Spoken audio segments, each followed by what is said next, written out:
I want to thank you all for taking the time out of your evening to join us. My name is Elizabeth O'Connor. I'm a senior occupational therapist with the NCSE. I'm delighted to be joined by my colleagues Shona O'Donnell and Brian Fitzgerald, who will be moderating behind the scenes. We want to thank Dr. Mairead Dempsey, an OT representative from AOTI, Derval McDonough, and the rest of the Inclusion Ireland team for asking us to present on this topic. I would like to thank those who submitted questions. I've read them all and tried my best to ensure that the content today covers all of the queries relevant to this topic. The content of this presentation will be applicable to primary, post-primary, and special schools and special classes. So our best hopes for this seminar are to provide an insight into what a sensory space is, consider inclusive approaches to supporting students' regulation across the continuum, highlight key factors to consider when setting up a sensory space in school, explore the concept of regulation and the role of co-regulation within a sensory space. In relation to language during this webinar, the NCSE acknowledges there's variations in language used to describe educational needs and disability. For some individuals, person-first language, for example, person or individual with disability, is the preferred term. For others, their preference is identity-first language, for example, autistic. The term neurodivergent is emerging as a preferred term to acknowledge individuals in all of their diversity. And throughout this webinar, I will use the terminology autism class or special class. Before we discuss key factors to consider when setting up a sensory space in a school, it is important for us to understand a little bit about our sensory system. Each individual here all understands and navigates the world a little differently, based on how our sensory information was received, processed, and stored, constructing our brain architecture throughout our lives. Our sensory systems are what allow us to explore, experience, and engage with the world around us. When you walk into a room, you automatically experience it through your senses. So we have 8 sensory systems. We have our 5 external senses, which are our sight, our hearing, our smell, our taste, and our touch. And we have 3 internal senses. So 2 of these are movement senses. So we have our vestibular sense, and this provides information about where our body is in space, the speed and the direction in which it's moving. And that's in our inner ear. And a good way to remember that is linking it to balance. So for instance, if I was on a roller coaster or in a car and my eyes were closed, I would still know through my vestibular sense if we were going fast, slow, moving left, right, up, down, if it was a bumpy ride or a smooth ride. For people who are developing their vestibular sense, you might notice they might seek hanging upside down, running super fast, swinging and spinning. We also have our proprioceptive sense. So this provides information about where a certain body part is and how it's moving. And a good way to think of that is kind of our muscles. So for instance, we use this every day, perhaps when we're opening a stiff door, we recognize it's stiff and then we use our proprioceptive sense to know the force in which to pull the door open. Or if we were to crack an egg, it's through our proprioceptive sense that we know how firm we need to crack it for it to crack, but not too strong that it makes a big mess everywhere. For students like this, developing their proprioceptive sense, they might be children who love that rough and tumble play. They might maybe invade personal space, or the opposite, they may not like touch and want to kind of keep their bubble. And lastly, we have our interoception sense, and this provides information about how we're feeling. So we have our biological feelings, so feeling like you are tired, sick, hungry, thirsty, and we have our emotional feelings, so anxiety, frustration, excitement. I personally feel that interoception is that foundation of learning how to self-regulate. As first we notice sensations in our body, we attach meaning. So for instance, you might notice a feeling in your belly, attach meaning that you have a full bladder, and then your action is going to the toilet. Or you might notice some butterflies in your belly, you attach it to feeling anxious, and then your action might be taking some deep breaths, going for a walk. So, through sensory processing, the brain takes in sensory information from the environment and integrates, organizes, and interprets that information so that we can make sense of our experiences and react and interact with our environment appropriately. At any given time, the brain is flooded with sensory information.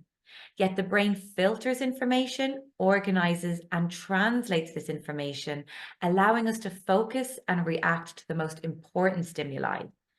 This is fundamental to day-to-day activities, and it's often this step where some students and adults have differences.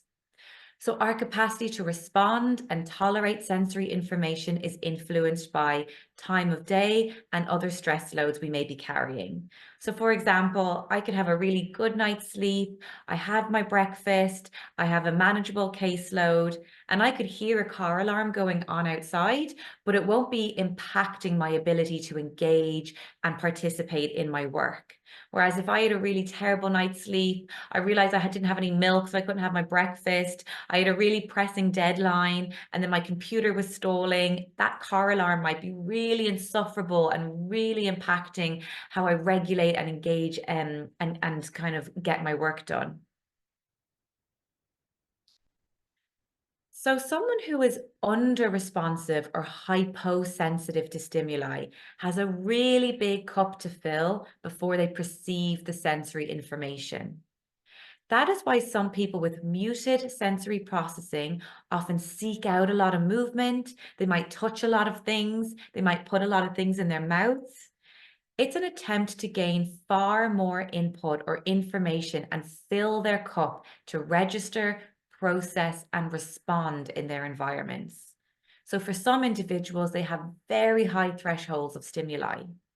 It's much harder for sensory stimuli to get into their system. They may be slower to respond or may not notice or completely miss some of the stimuli. So for instance, their name being called, you might almost have to tap them on the shoulder. They may need more intense stimuli, so things to be louder, brighter. They might need a lot of movement. They might need to hold objects as they learn to register with their systems. Students can be under-responsive to one stimuli and over-responsive to another, and they can vary even within the same sensory system. So for instance, I really don't like and I over-respond to light, tickly touch, but I seek deep pressure. And for some individuals who have over-responsive sensory processing, they are hypersensitive, meaning they have a low threshold to certain stimuli, and it takes very little for their cup to overflow. For these individuals, body signals may be too big and overwhelming, or many sensations are happening all at one time, so they have a disordered sensory processing. Sometimes there may be just one sensation that is so overpowering that they can't notice anything else. So they are at risk of being overwhelmed by the stimulation coming at them all at once, and that's resulting in sensory overload. For some students, they only notice body signals when it gets to that super intense level, and that can lead to big behaviors. And there is a significant relationship between those who reported having extreme sensory processing, also reported having under responsivity to interoceptive awareness. So again, that sense of noticing feelings within your body. And there's a theory that if you're always on the alert for external environmental factors, so anticipating what will trigger you next, your internal resources and attention are being pulled outwards to the environment. So you're no longer paying attention to your internal signals. So you're in that unpredictable environment and you're always on alert. You're not noticing if you're hungry, if you're tired, if you need to use the loo, if you're frustrated. So you may notice some students engaging in repetitive behavior. So they might be stimming, they might be sticking to one area of the class, or engaging with the same toy every single day. So this may be in order to avoid new and unfamiliar activities. So a felt safety mechanism. Or a student may engage in those repetitive behaviors as a means of blocking out any distressing stimuli. So if I'm making noise stimming over here, I'm not going to get distracted by any unpredictable or threatening noises elsewhere in the classroom. So these, in a way, are strategies for students to self-regulate. So individuals with compromised sensory processing feel unsafe in the world. They can be traumatized by everyday experiences, which can impact their ability to engage and participate in those everyday experiences. So it is estimated that roughly 40% of autistic individuals have at least one anxiety disorder. And the prevalence for sensory processing differences in autistic people is 65 to 90%. Therefore, their anxiety disorders could very much be linked to their sensory processing differences. So people with sensory processing differences most likely had negative experiences in the past from those unpredictable or overwhelming sensory input, and these can result in those micro traumas. And people with sensory processing difficulties can accumulate these micro traumas, which negatively impact their development. And this can lead to them being cautious in new experiences and therefore may be reluctant in new and unfamiliar situations. So again, thinking of those students in the classroom who might be stimming, avoiding certain areas, avoiding certain people. People may have sensory processing differences for their whole lives. So it's important to always see sensory seeking or avoiding behaviors as someone's sensory preferences. We need to shift our focus to considering how to support our students' sensory needs and support their regulation, rather than trying to stop those behaviors. So what is self-regulation? It's the ability to understand, to monitor and modify our energy levels, our emotions, our attention, our social interactions, and our pro-social thinking and behavior. So as you can see from Stuart Shanker's definition, it's a really complex high level of functioning. Therefore, let's reduce the expectation on students being independent with self-regulation. It's important to note that regulation needs to come first.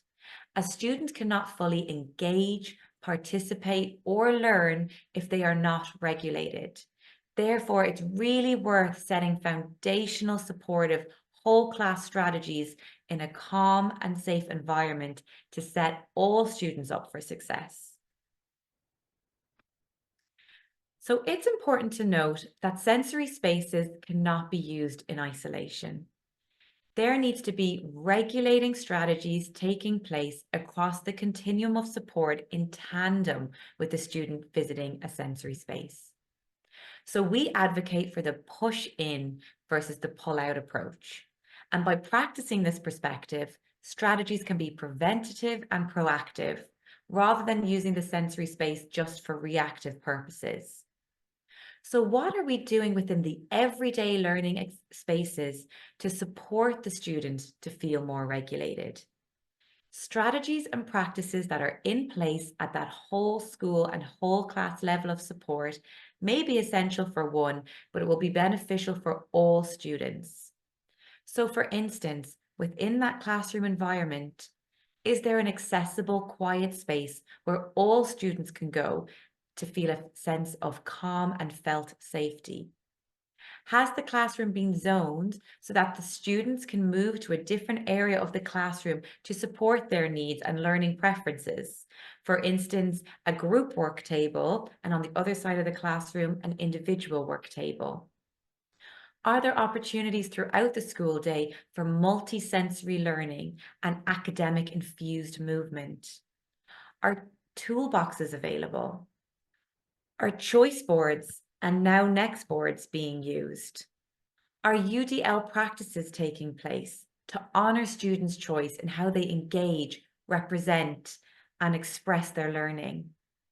For those at a school support and school support plus level, are there accessible privacy boards to reduce distractions? Do students have access to break cards? In post-primary, we are aware that students move around more frequently and work with various teachers. So it's important that as a school, teachers are communicating, reflecting, collaborating to share effective strategies and supports with one another to really help with that consistency across all classes. For all schools, it may be beneficial to ensure the school is visually accessible. So color coding corridors, photos of the subject and the teacher on the door, hallways divided by the walking direction. It is recommended that a sensory environmental audit takes place in classrooms. So there are resources on the Middletown website, and the NCSC will be launching an updated environmental audit tool in September, along with a booklet to support setting up the physical classroom environment. So factors to consider about the learning space to support all students' regulation. So am I using a total communication approach to reduce the language load on the students? So for instance, visual schedules, which I recommend use all the way up to 6th year, love, gestures, objects of reference, even something as simple as writing the page number on the board. The NCSE speech and language therapists will be launching a booklet on visual supports in the classroom. Are there predictable routines and structures embedded into the day-to-day classroom activities to support students' regulation? Are students invited to adjust their body during the learning to support their regulation? Is there a place within the classroom where students can go for a break? Are there opportunities for students to make real and meaningful choices during their learning? So these adaptations to teacher practice and to the environment will reduce some of the cognitive demands and other stressors on students, creating more capacity for them to manage sensory differences, like the example of the car alarm. So what you've all been waiting for, what is a sensory space? A sensory space is a designated area within a school which can support a student with the individualized sensory input they need to regulate, so they can be better prepared for learning and engaging with others. So when we discuss sensory spaces, this can be a private room or a cornered off space. It's important to note that many questions I received for this presentation were in relation to cubbies or sensory pods. So hopefully by the end of this presentation, you will come to a conclusion of whether you think it's an appropriate fit for your school. What I will say is there is no research behind the effect of a single piece of equipment bought by a single budget on supporting regulation. A sensory space can be an affordable space, and the more flexibility within that space, the more students and the more needs it will support. It's important to note that sensory spaces are just one piece of support. The everyday teaching environments within the school can also provide opportunities for regulation and sensory input that can equally enhance learning, engagement, and participation. To have an effective sensory space, it is recommended that the sensory space is individualized, intentional, meaningful, and purposeful. It is recommended that a sensory space is an inclusive space. So therefore, it is not exclusive to those students with a diagnosis or from special classes. Some students may benefit from accessing the space just depending on what's going on with their lives. And on the contrary, if a student has a diagnosis or is from a special class, that does not mean that they have to use the sensory space. So functions of a sensory space. Sensory spaces can be create a calming environment, providing a space that offers reduced sensory input. So again, thinking of those students with intense sensory systems. They can be a stimulating and alerting environment, offering increased multi-sensory feedback. So again, thinking of those students with muted sensory differences. The sensory space should be flexible, changeable, and adaptable in order to meet the needs of the students. So if sensory spaces are designed appropriately, they can be adapted to the individualized needs of the student based on their current state of regulation and their sensory needs at that given time. It is recommended that items within the sensory room are risk assessed, as well as the students using them, to ensure not only are they beneficial, but safe. As mentioned earlier, a sensory space should be an inclusive space and all students who may benefit from it are welcome. However, it's important to honour students' choice in visiting the sensory space and to inform parents that the school and the student agree that a sensory space may be beneficial for them. There is no guidelines for time of day to use a sensory space or for how long. Again, thinking of the purpose of using the space. Be reflective in your observations of the students before, during, and after using the space to determine when they need to go and for how long. From an inclusion perspective, the students should be out of the classroom for as little as possible. Therefore, if the student appears that they are regulated and ready to transition back to the learning environment, they don't need to be staying any longer than necessary. Depending on the student's communication skills, the student may be able to communicate what time of day they need to go. As sensory spaces are for proactive purposes, if you have a sensory space outside of the classroom, best practice is to have some form of structure. We don't want students to be back-to-back, chock-a-block scheduled in. However, predictability can support a lot of students. So again, be reflective of who would really benefit from it, when works best for them, and what can be done in the classroom to support them and all students. So although the desire is for quick solutions and strategies to help, it is so important to understand what and why you are doing things. So I hate to say it, but when it comes to sensory spaces, there is no one size that fits all. There is no formula for setting up a space that will work for every individual student who enters. The space needs to be flexible, as humans are variable and our energy levels fluctuate and our needs change, therefore, so should the space. The sensory space can't be the only resource to be used for supporting regulation. We can reduce the pressure off these spaces and off ourselves to rely on them. They won't be the answer to all our needs, but could benefit some of our needs. Not all students need to use it. If you're a special school or have a special class, don't feel that every class or every student is required to use a sensory space. Factor in that reflection time with colleagues. Check in with staff and students who are using it. Ask them how it's going. Is it beneficial? What difference has been made to the students' participation? Collaborate with one another and adapt the space and its functions accordingly. So factors to consider before using a sensory space. What is the desired outcome expected from the student visiting the space? So if we go into the space with the student in mind and the intentions in place, it'll be far more meaningful and effective experience for all. If the space is being used to facilitate more than one student at a time, do their needs, their current arousal states, and the desired outcome complement each other?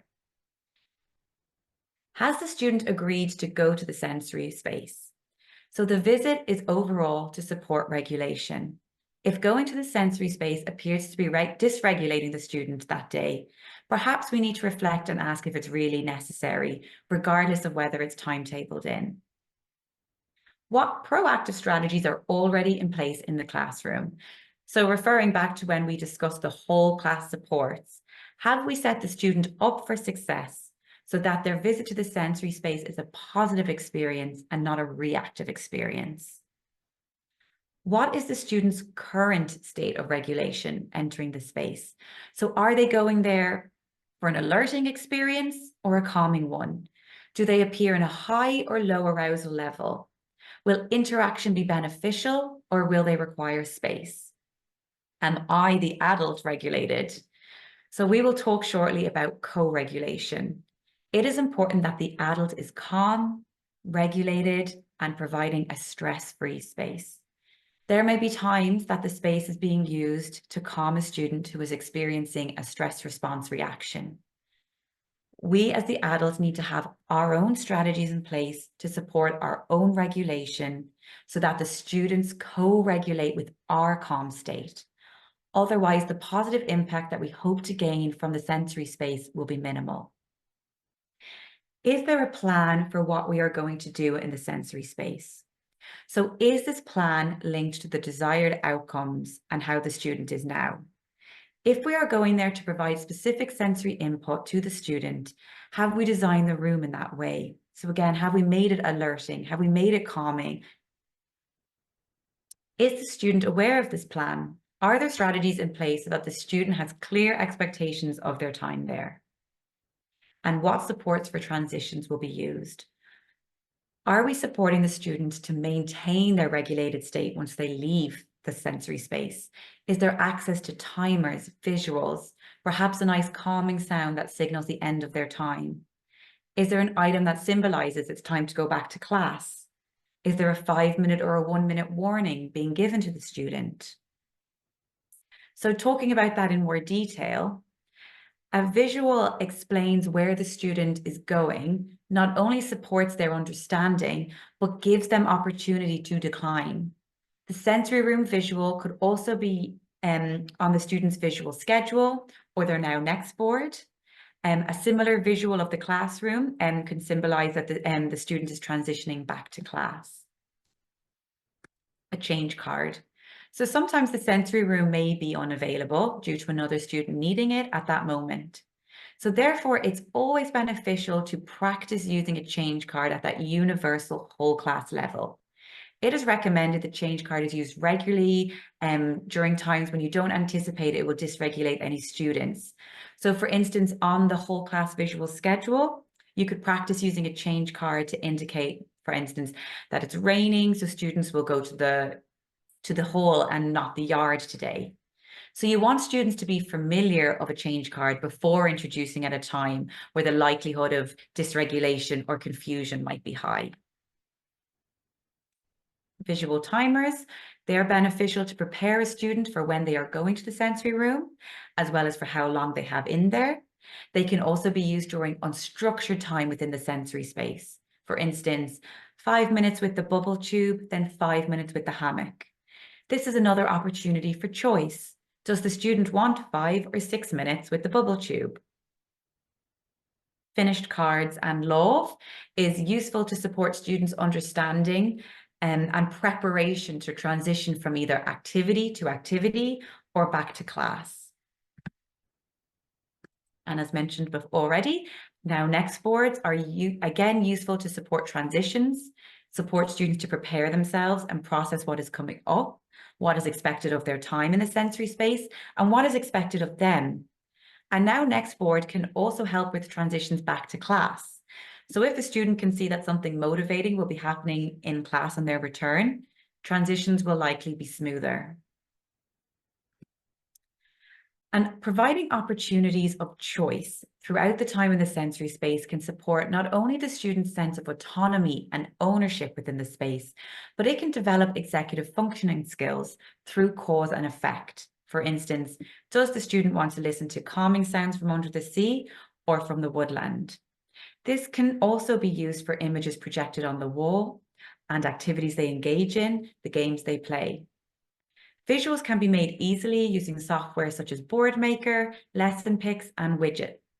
All of the above strategies can be used as regulatory strategies at a whole class universal level, and the more consistency, the better. And as mentioned before, the NCSE SLTs will be launching a booklet providing information on visual supports. So there are sensory room grants available if there is an existing autism class in the school or the school is in process of setting up an autism class. However, a sensory space does not need to be a state-of-the-art expensive room or space. As long as the space can be adaptable and we are mindful that there are things that can stimulate all senses on some capacity, that can be enough. So when considering our sensory spaces, no matter how simple or advanced it is, the function and the expected outcome on an individual determines how to set up the space. So what is the purpose of the space with this student? Is it a calming space, a stimulating space, a space to hone in on particular skills, for instance, motor skill development? Is it a place to access the curriculum more meaningfully? Is it to work on play skills?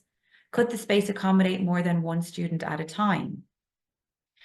So we are all sensory beings, and our capacity and tolerance for certain sensory inputs are dependent on other stress loads that we are carrying. And it is also important to note that all our sensory systems are unique, and what may be alerting to one student is calming for another. It's also important to check in with the student or monitor the student before and after using the sensory space. Here on this slide are some suggestions of alerting and calming sensory input. And just to note, as you can see, proprioception is very regulating, and the same proprioceptive activities can have an alerting or calming effect depending on where the student's at. However, as we've said, it's always good to check in and monitor the student. So when we talk about alerting activities, these are activities that provide short bursts of high intensity activities. The goal of alerting activities are to increase the heart rate and the respiratory rate, thinking of those students who may have muted sensory systems. So it's important to note that alerting vestibular input, so as you can see on the slide, fast, irregular movement and rotation, so spinning and swinging fast, is best not to do unless under OT guidance. And this is because the impact of alerting vestibular movement could be seen hours later. So if a student seeks this independently, so for instance, if you have a swing in your yard and a student is by themselves going super fast, it's important to monitor the student or check in with parents to see if the student was ill afterwards, if they had dilated pupils, or if they appeared flush.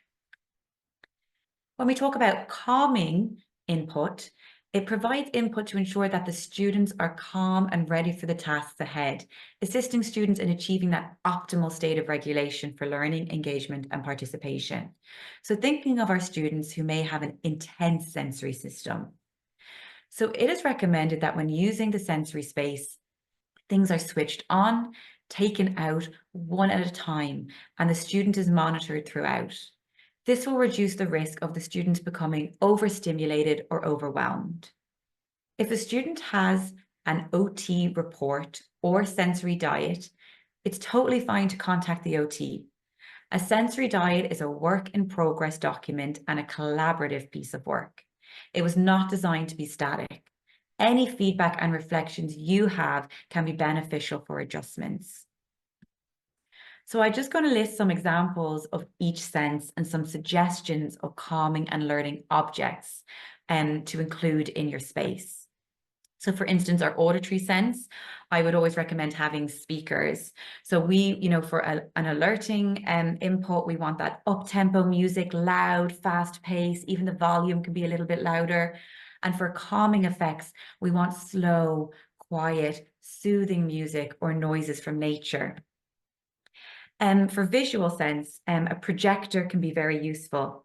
So again, for that alerting effects, lots of bright lights, fast moving objects, and maybe things that are projected moving fast, maybe a nice opportunity for interaction that the student has to try to tap the object as it moves around the walls. Whereas for a calming effect, the visuals could be slow moving and soft color tones. So for example, an under the sea scene floating around the walls. Colors used should be calming, typically off-white, which will support most effects. So again, the projector. Alternatively, a dark room using dark blues can be created, particularly where UV lights will be used. The use of curtains and by coloring a corner of the room in a dark blue color can create a sensory space. It can be as simple as that. Again, for visual, the lighting. So if you wanted an alerting effect for a certain student, you might have disco balls, flashing, bright colors, super vibrant. And then for a calming effect, maybe twinkling lights, softer, maybe glowing, maybe slow moving lights, things like lava lamps and the bubble tubes. And it's also important in terms of lighting to have a way to cover up any natural light. Cause and effect items can be really good for many senses, for sight, hearing, touch, proprioception. And these create opportunities for that interaction, that predictability, that engagement. So for instance, a control switch to change the color of the lighting. So the student is learning, if I choose the orange button, the lights are going to change to orange.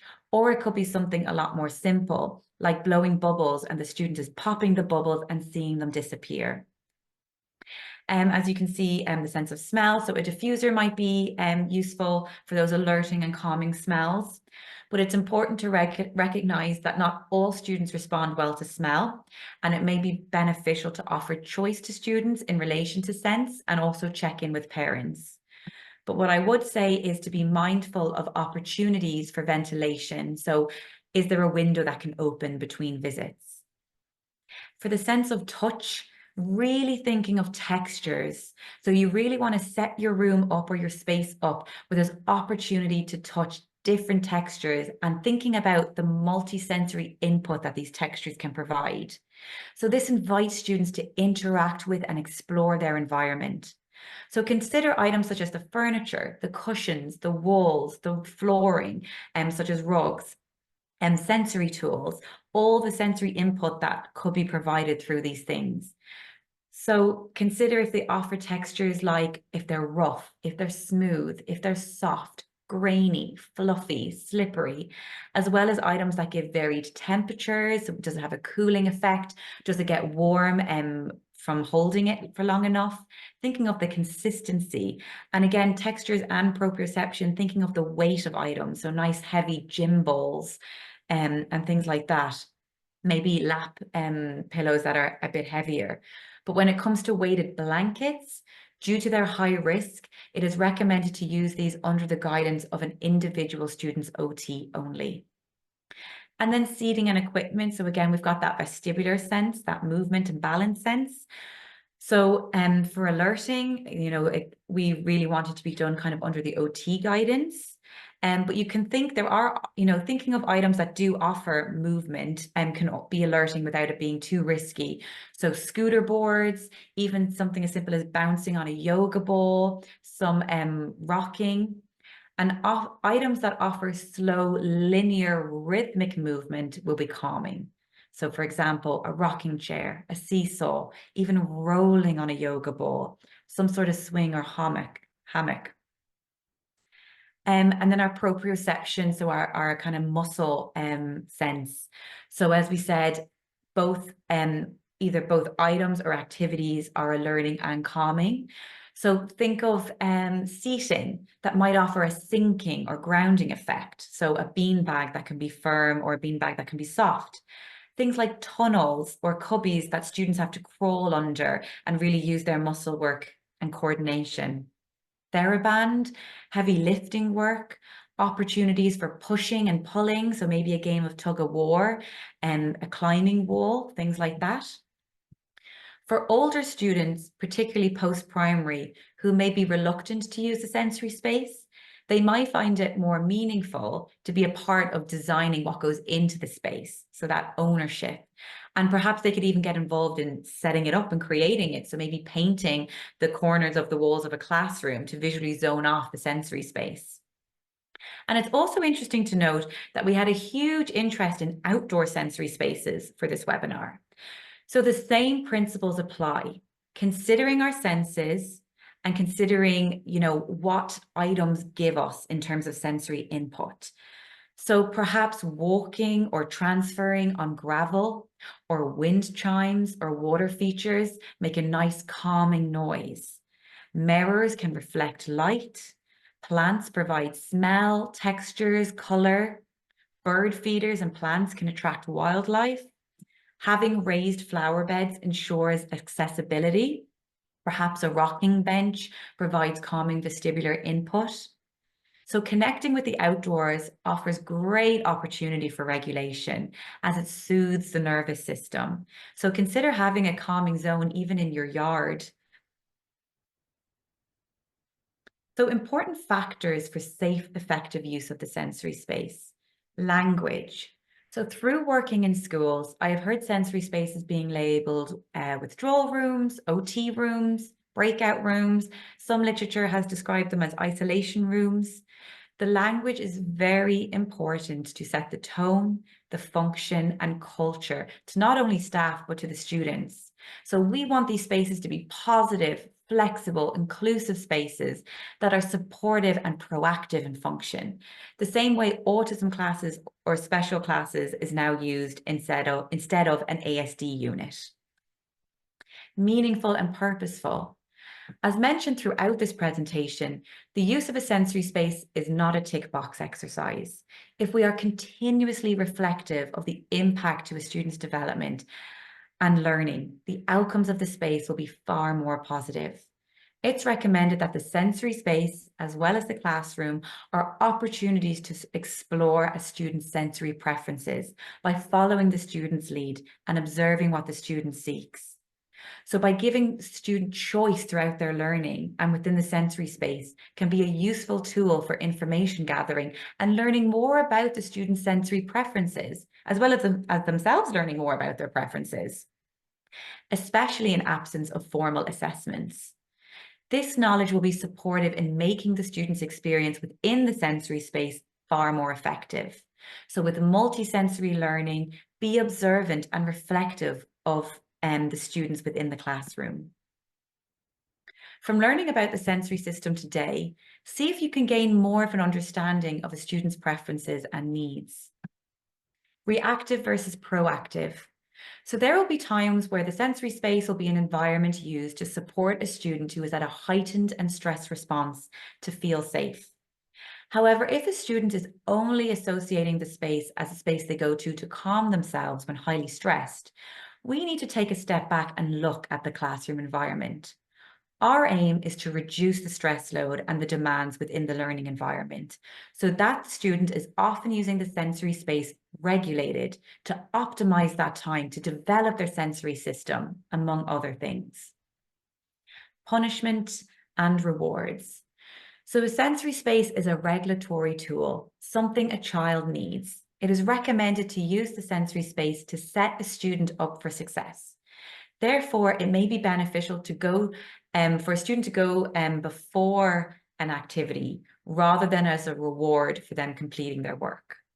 If a student is distressed and demonstrating behaviors that indicate they are dysregulated, it is okay for them to visit a calming environment. Leaving the classroom to visit the sensory space will not be rewarding the student's negative behavior. We need to be asking ourselves, what within the classroom environment or the demands put on the student can I change to reduce their stress load? Again, a student needs to be regulated before they can engage in learning.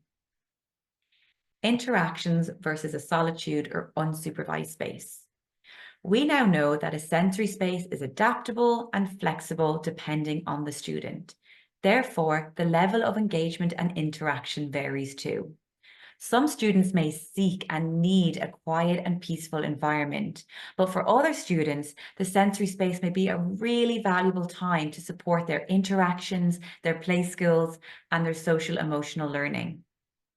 Whatever the student needs, it is recommended that the adult's role is active and engaged. And finally, student-centered.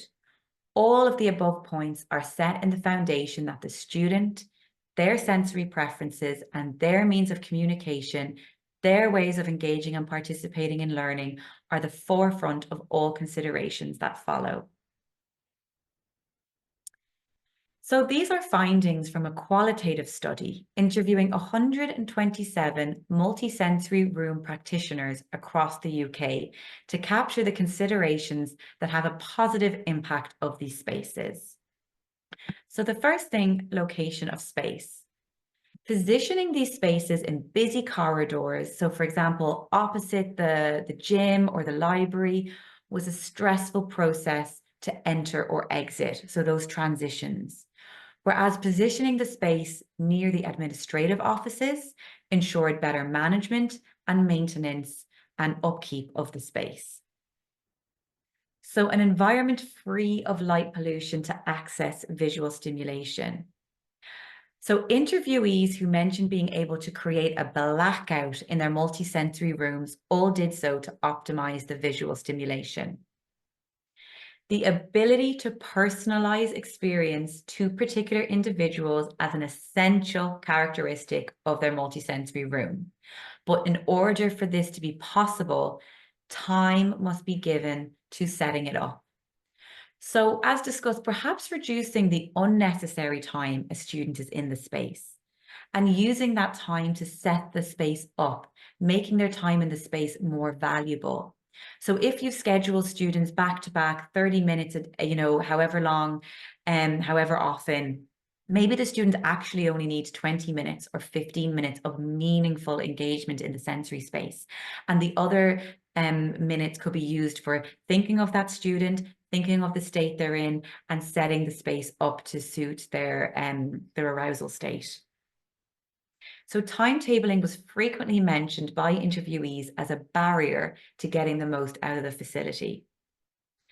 So on the note of timetabling, if your school are timetabling students' access to the sensory room, it is important that their time slot is meaningful to the student. Have there been team discussions and considerations about students' regulation throughout the day, and when would be proactive and preventative times of day that they could go to maintain that state of regulation? Have reflections and discussions taken place of strategies that can be implemented in the classroom and through the learning to support the students' sensory preferences? It may be beneficial to have some flexibility of the space for times when it could be needed. The training they had received focused on how to operate the equipment, not in how to meaningfully use that equipment to support the people in the room.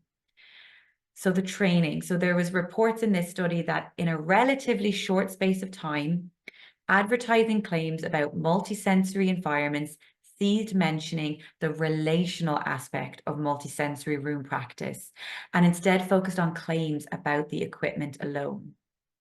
So as mentioned, these spaces don't have to be kitted out with expensive equipment.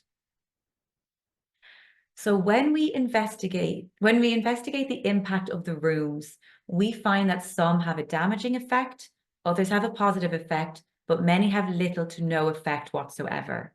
The difference between these three groups is not the equipment in the room or the people accessing the room, so the students, but the people facilitating in the rooms. The most important piece of kit in a sensory room is always the person leading the session. Schools might be investing in the rooms, but are they investing in the people? So Holzegg and Verhoeven back in 1987 were widely recognized as the starting point for multisensory room practice. They were insistent that the rooms themselves were not the principal agent of change.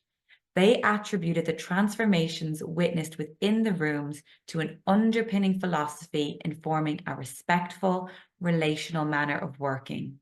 So they said the most important are the interpersonal contacts. Which leads us nicely to co-regulation. So co-regulation is basically when one nervous system calms another. So in order for us to help our students to regulate, we too need to be regulated.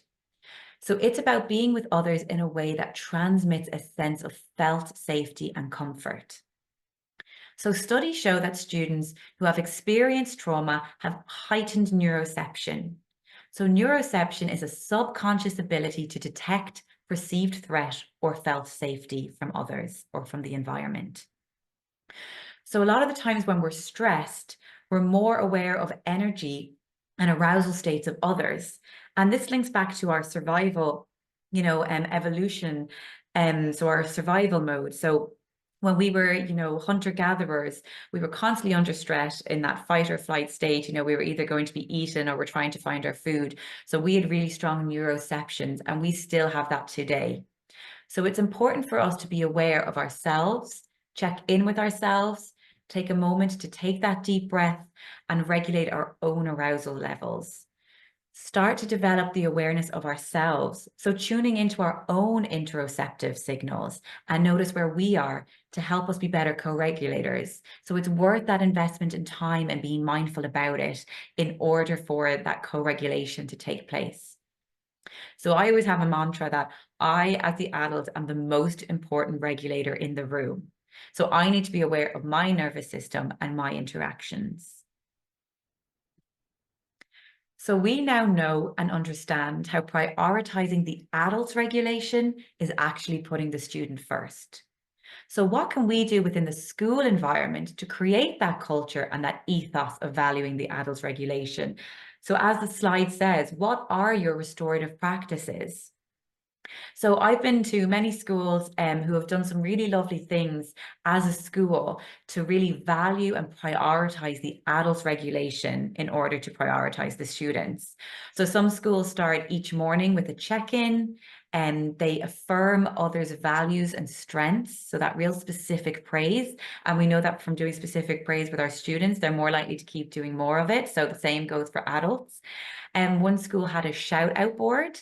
So they had a display in the staff room where teachers and SNAs and all school staff would shout out and write something specific that they really valued and appreciated or wanted to celebrate about a colleague.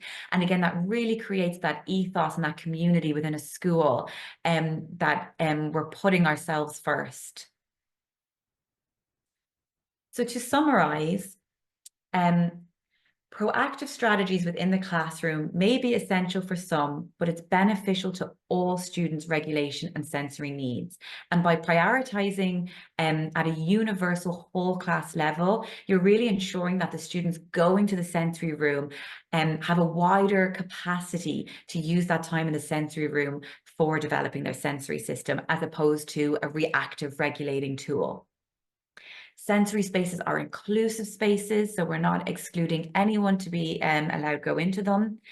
And they're meaningful, purposeful, and individualized. And this is from our observations, from our reflective practice with colleagues, and from providing that choice and voice with the students.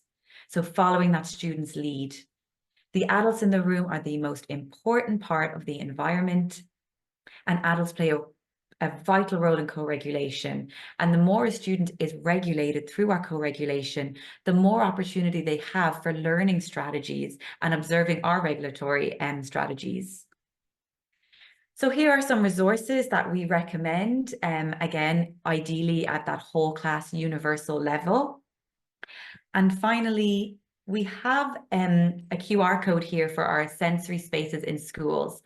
I will inform you that we are revising that at the moment. So we are hoping by term 1, we will have the new edition of sensory spaces in schools. But just in case you need that information sooner rather than later, you have access to it here. So thank you so much for your attention and taking the time to listen. And I hope your queries were answered and it's given you a place to start for creating and setting up your sensory room or space.